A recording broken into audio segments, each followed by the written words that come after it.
Olá, tudo bem com vocês?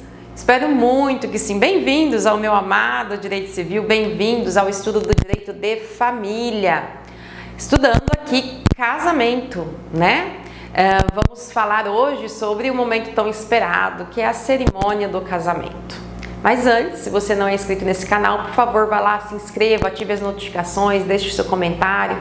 Vai lá nas redes sociais também, me manda um direct, me diga de onde você é. Mas principalmente compartilhe esse canal com o maior número possível de pessoas. Vai me ajudar muito, tá bom? Então vamos lá? Olha só, a celebração do casamento, assim como todo o processo de habilitação, é cheia de rigorismos. Ela é cheia de formalidades. Tanto é que a falta de cumprimento de uma dessas formalidades pode considerar ou fazer com que esse casamento seja considerado inexistente. A gente vai até ver um exemplo aqui hoje.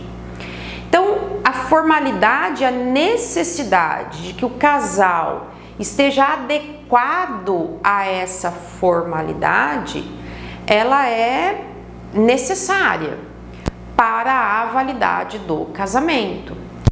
Até as últimas palavras ditas lá pelo juiz, pelo celebrante, no finalzinho do casamento, essas palavras, elas são disciplinadas pelo Código Civil. O juiz, né, o juiz de paz ou o juiz de direito, quando, né, lá no finalzinho diz que os declaro casados, isso quem determina como tem que ser dito é o Código Civil. Então a gente tem que prestar muita atenção nesses requisitos para que nós não causemos nenhum tipo de problema durante a cerimônia de casamento. Tudo bem? Então vamos lá? Bom, como eu disse para vocês, tem toda uma solenidade, tem toda uma formalidade para o casamento. Vamos lembrar o seguinte, eu estou falando aqui do casamento civil. O casamento civil, ele já é todo repleto de uma formalidade. Imagina o religioso. Então eu não estou falando do religioso, eu estou falando do casamento civil. A gente sabe que pode a autoridade religiosa realizar o casamento civil também, tudo bem? E depois isso deve ser levado a registro. Mas é necessário, seja no cartório de registro civil, seja numa igreja, toda uma solenidade. Geralmente, o casamento religioso ele possui mais solenidade ainda, ele possui mais, né, mais formalidade ainda, eventos, né, necessários, momentos, né, tradicionais que a nossa sociedade carrega ao longo dos tempos. Agora, no cartório de registro civil, a lei assim determina que deve acontecer a celebração do casamento sob condição de que talvez esse casamento seja considerado inexistente. Bom, onde deve ser realizado o casamento? Depende. O casamento ele pode ser realizado nas dependências do cartório, se o casamento ele for realizado por um juiz de paz. O juiz de paz é a autoridade que recebe, então, a incumbência e os poderes para celebrar um casamento civil. Mas existem alguns estados, como por exemplo a Bahia, que quem realiza, meus alunos da Bahia, um beijo para vocês, mas em alguns estados do nosso país, quem realiza o casamento civil é o próprio juiz de direito. Então o casamento ele é realizado dentro do fórum. Então nesse caso, nessa situação, nas dependências do fórum da comarca. Então onde está situada a comarca, o domicílio dos nubentes, é naquele fórum então que vai se realizar o casamento daqueles nubentes. E também pode estar autorizado pelo Código Civil a realização de casamento civil em dependências particulares, tá? A autoridade celebrante tem que autorizar, a gente sabe que isso custa mais caro, né? Sai um pouquinho mais caro, mas a autoridade celebrante ela pode autorizar, então eu posso realizar em outro lugar e pode o juiz de paz ir até esse lugar, ou eu posso realizar dentro de uma igreja, a própria autoridade religiosa realizar e depois eu levo para o registro, tá? Só tem um detalhe. Qual é o detalhe? É que, obrigatoriamente, por ser um ato público, que as portas estejam abertas. E aqui, né, a doutrina, assim, acha interessante, né, essa exigência do Código Civil. Porque ela diz assim, que o casamento, ele é um ato público, mas ele não é um espetáculo para que toda e qualquer pessoa possa chegar nesse local e assistir como se fosse um espetáculo, né? E aí faz alguns questionamentos, né? E se eu quero me casar dentro de um condomínio fechado? Como é que eu deixo portas abertas, né? E como fica a minha segurança? Em cidades grandes, né? E se eu quero fazer um casamento dentro de um apartamento? Então, o doutrinador diz assim, olha, é uma regra para não ser cumprida, né? É uma regra que ninguém fiscaliza e que ninguém vai cumprir, porque se eu vou realizar um casamento dentro de um apartamento na cidade de São Paulo, quem que vai deixar a porta do apartamento aberta, a portaria aberta e dizer, olha gente, tá tendo um casamento, quem quiser contestar e quem quiser vir pode subir que, né, o casamento é público. A gente sabe que isso não acontece, tá? Mas está escrito lá no parágrafo 1º que a porta tem que estar aberta. Isso porque a gente sabe, né, nas novelas, né, naquele momento em que vem lá, né, geralmente a autoridade religiosa com aquela famosa pergunta, né, se tem alguém aqui que conheça o motivo que impeça esse casamento, fale agora o cálice para sempre. É realmente cálice para sempre? A gente já viu que não, porque eu posso apresentar um impedimento matrimonial depois, uma causa suspensiva depois. Então não é cálice para sempre. E muito dificilmente alguém no momento da cerimônia apresenta, né, essa causa suspensiva ou esse impedimento matrimonial. Então são situações de novela, né? Então quem tem alguma coisa para apresentar, apresenta antes ou apresenta depois do casamento. Mas está lá no Código Civil e a gente tem que entender que está escrito e caso a gente seja questionado numa prova de ordem ou um concurso público, a gente sabe o que diz o Código Civil. Bom, no momento da celebração, precisam estar presentes os noivos, pessoalmente, 2 testemunhas. Precisam ser as mesmas testemunhas da fase de requerimento? Não, podem ser outras 2 testemunhas, tá? Então, aquelas 2 testemunhas da fase de requerimento não precisam comparecer à celebração. Eu preciso levar outras 2 testemunhas, tá? E caso um dos nubentes ou ambos não possam comparecer pessoalmente, admite-se que um procurador compareça no lugar do nubente. Ou seja, é possível o casamento por procuração.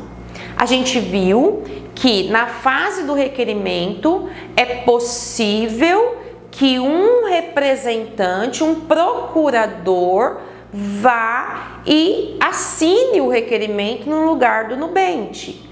Mas esse mesmo procurador ou outro poderá também ir no momento da celebração. Então aqui, ó, eu coloquei para vocês essa foto em que esse representante, ele está ali representando o nubente, que está, né, hoje um pouquinho mais moderno, antigamente nós não tínhamos nem isso, está ali, né, por videoconferência, assistindo o momento da celebração. Então, é possível o casamento, a celebração do casamento por procuração? É possível. De que forma? Está lá no 1500 e 42. Procuração por instrumento público com poderes especiais. Então, não é qualquer tipo de procuração, precisa ser com poderes especiais, tá? Essa procuração, ela pode ser revogada a qualquer momento. Então, o nubente, ele deu poderes para o procurador para que ele vá até a celebração. Assim como o nubente pode desistir do casamento a qualquer momento, até o momento da declaração do oficial celebrante do casamento, esse procurador, ele pode também ter revogado a sua procuração até esse momento, tá? Então, o nubente pode revogar a procuração a qualquer momento. Se ele revogar, é claro que ele precisa declarar, comunicar o procurador de que ele não está mais habilitado para a realização do casamento. Se o nubente, mandante, ele revogou a procuração e não comunicou o procurador, nesse caso, tem casamento da mesma forma e responderá esse mandante pelo pagamento de perdas e danos. Agora, se o mandatário sabia ou tinha condições de saber da revogação e não falou nada, quer dizer, o procurador não falou nada e mesmo assim realizou o casamento, nesse caso, aí é ele quem vai ter que pagar perdas e danos. O procurador pode ser uma pessoa do mesmo sexo do mandante, do nubente. Ambos os nubentes podem ter procurador, talvez ambos não possam estar presentes no cartório de registro civil, cada um mora num lugar, então ambos podem ter procuradores. E o prazo da validade da procuração não pode ultrapassar ao prazo de 90 dias. E agora, algo extremamente importante que está lá no artigo 1538. O 1538 vai dizer que um dos requisitos mais importantes para a celebração do casamento é a manifestação livre e inequívoca dos nubentes. Não precisa necessariamente ser dita a palavra sim. Não precisa necessariamente esse sim ser dito verbalmente. Entende-se que pode ser um gesto, pode ser um balanço de cabeça. Não precisa necessariamente, então, abrir a boca, até porque aí nós estaríamos excluindo, por exemplo, as pessoas que têm uma deficiência auditiva, que não conseguiriam falar o sim. Então, não precisa obrigatoriamente que eu diga sim. Porém, eu tenho que manifestar de forma clara, que não pare qualquer dúvida para os presentes, que eu estou ali de livre e espontânea vontade realizando aquele casamento. Se for percebida qualquer dificuldade, qualquer dúvida, qualquer coação pelo oficial celebrante do casamento, se ele perceber que de alguma forma um dos nubentes está em dúvida ou está se sentindo coagido a realizar aquele casamento, o oficial ele pode suspender a realização da celebração e remarcar a celebração para outro dia, não pode ser no mesmo dia. Para quê? Para que eu dê tempo para aquele nubente que ele pense e tenha certeza da realização daquele casamento. Então eu dê tempo para ele exercer a sua manifestação da vontade de forma livre e inequívoca. Então a mínima possibilidade, a mínima situação, a mínima dúvida de que talvez a pessoa ela esteja realizando aquele casamento por obrigação ou por coação ou contra a sua vontade, autoriza então o celebrante a suspender a cerimônia e ela não pode ser remarcada para o mesmo dia, tem que obrigatoriamente ser remarcada com no mínimo 24 horas posterior. E aí ele realizará em momento dentro da sua possibilidade, dentro da sua disponibilidade, tá? E a doutrina vai dizer o seguinte, que isso envolve inclusive gracejos, isso envolve inclusive brincadeirinhas que de repente os nubentes possam fazer durante a celebração do casamento. Isso aqui viralizou alguns dias atrás, né? E se tornou bastante conhecido, né, nas redes sociais, em que uma noiva fez uma brincadeira durante a celebração do casamento dentro de um cartório de registro civil e o celebrante imediatamente ele suspendeu a realização da celebração e determinou então que o casamento deveria ser realizado em outra data. Eu vou passar o vídeo para vocês, para quem não viu. O som talvez não esteja tão bom, mas eu vou deixar na descrição do vídeo o link para que vocês possam depois assistir. Para celebrar o casamento do senhor, Vando de Gomes e a senhora Maria Pereira Ferraz. Senhor Vando, é da sua livre e espontânea vontade casar-se com a senhora Miriam? Senhora Miriam, é da sua livre e espontânea vontade casar-se com o senhor Vanildo? Não, sim. Não pode. Não tem. É sério, eu não posso pensar. Verdade, porque a pergunta é a mais principal para gente. Na verdade, no negócio. Está tirando fotos, tem testemunho. Infelizmente, hoje a gente não vai trabalhar.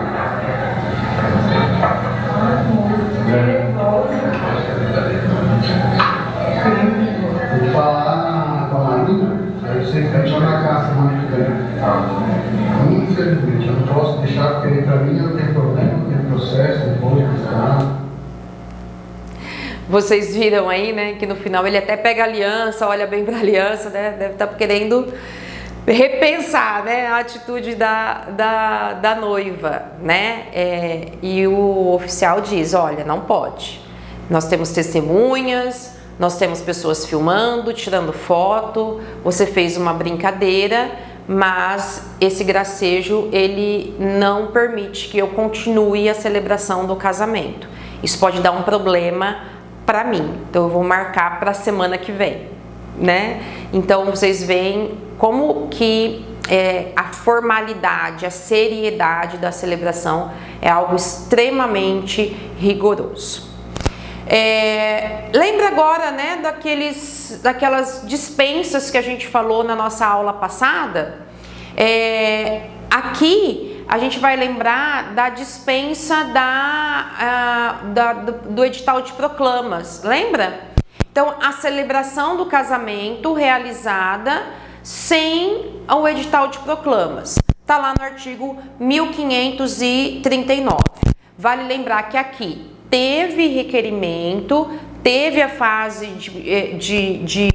de apresentação de documentos, teve a fase de testemunhas, né? Os nubentes estão habilitados para o casamento, mas eles não podem aguardar a data da celebração.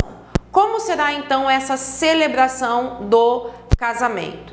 Nesse caso aqui, é muito comum, né, que por causa de repente de uma doença grave, que o nubente ele não consiga sair do hospital, que o nubente de repente não consiga sair da sua casa porque ele está num respirador, que o nubente não consiga se locomover, né?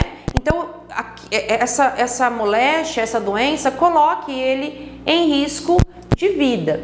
Aqui a gente tem que entender assim, ó, não há a obrigatoriedade para a aplicação do 1539 que a doença esteja colocando a pessoa em iminente risco de vida, tá? É uma moléstia grave. De repente é uma doença grave, mas que não está, né? Ele não está assim à beira da morte. Não significa necessariamente que ele vai morrer em sequência. Pode ser que ele esteja ainda num processo de recuperação, mas que a gravidade, né, da situação pode, se ele for locomovido, se ele for tirado de onde ele está, pode gerar um problema muito sério. Ele está se recuperando de uma cirurgia muito grave, por exemplo, e nós não queremos esperar, tá? Então, é possível a realização desse casamento. Como que vai ser, então, a celebração?